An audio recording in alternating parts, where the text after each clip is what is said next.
میں آپ کو عجیب واقعہ سناؤں. میں جو بیٹھا ہوں نا آج یہاں پہ, میرے استاذ جن کا جامعۃ الرشید ہے, اتنا بڑا ادارہ بنایا جس سے اللہ اتنی خیر کے کام لے رہے ہیں, وہ استاذ کیسے آئے دین پر؟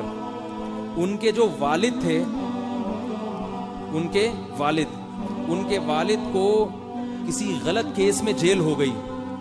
ہوتا ہے نا, کیس ہوتا ہے تو جب تک ثبوت ہو نہ ہو گورنمنٹ اٹھا کے جیل میں ڈال دیتی. وہ بری ہو گئے اس سے الحمدللہ, لیکن جب تک کیس چلا تو وہ جیل ہو گئی. جب جیل میں گئے ہیں, یہ بہت پرانی بات ہے, ان کے والد صاحب کا بھی انتقال ہو گیا, تو وہ جب جیل میں گئے ہیں تو جیل میں ایک ڈاکو ملا.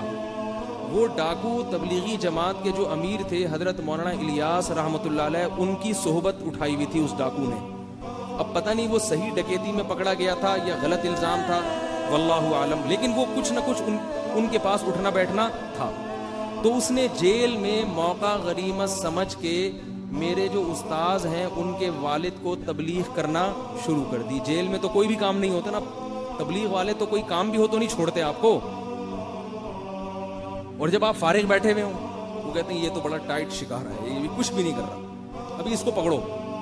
وہ دیکھتے ہیں بھائی کون بندہ ایسا ہے جو مکھیاں مار رہا ہے بیٹھ, یہ اس کو تو پکڑو نا, اس کو کیوں چھوڑے بھائی. تو وہ جیل میں ڈاکو بیٹھا تھا, اس نے کہا یہاں تو کوئی بھی کام نہیں ہے تو کیوں نہ اس پہ محنت کرو. یہ جو آیا بندہ ہمارا, محنت شروع کر دی. اتنا سمجھایا, اتنی محنت کی, وہ مان کے نہیں دے رہے تھے. تو ان کو سمجھایا اچھا تم جب رہا ہو نا تو جا کے ایک دفعہ حضرت مولانا کی خدمت میں بیٹھ جانا, تھوڑا سا کام سیکھ لینا.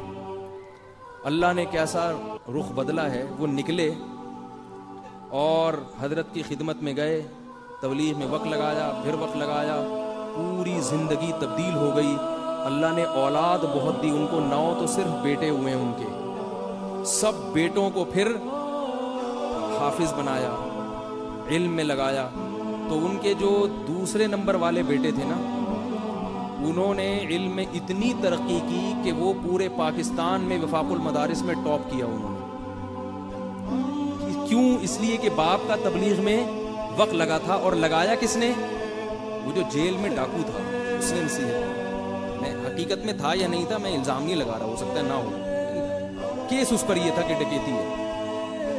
تو اب نتیجہ کیا نکلا, جب تبدیل ہوئے تو بیٹے نے اتنی ترقی کی, پھر ہمارے حضرت مفتی رشید احمد صاحب کے پاس آئے, پھر ہوتے ہوتے ہوتے آج کتنا بڑا ادارہ. حضرت مفتی محمد تقی عثمانی صاحب ان کی تعریف کرتے ہیں, وہ بلاتے ہیں تو وہ آتے ہیں وہاں پہ, اور ان کا ہی فیض ہے کہ میں یہاں بیٹھا ہوا ہوں ممبر پہ بات کر رہا ہوں آپ کے سامنے.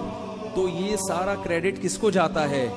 وہ جو 3-4 دن کی محنت جیل میں ایک ڈاکو نے کی, اس کو پتہ بھی نہیں ہے, نہ اس کے بچوں کو پتا ہے کہ ہمارے ابا کیا. وہ تو صحیح سمجھ رہا ہوگا میں نے سروزہ لگوا دیا, ختم ہو گئے, پر لگا لیا ہوگا سروزہ سے. کون اس وقت فون تو تھا نہیں, ٹیلی فون. وہ اپنے گھر چلا گیا, یہ اپنے گھر چلے گئے.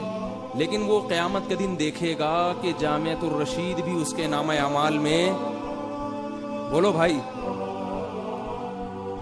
لکھا ہوا ہوگا.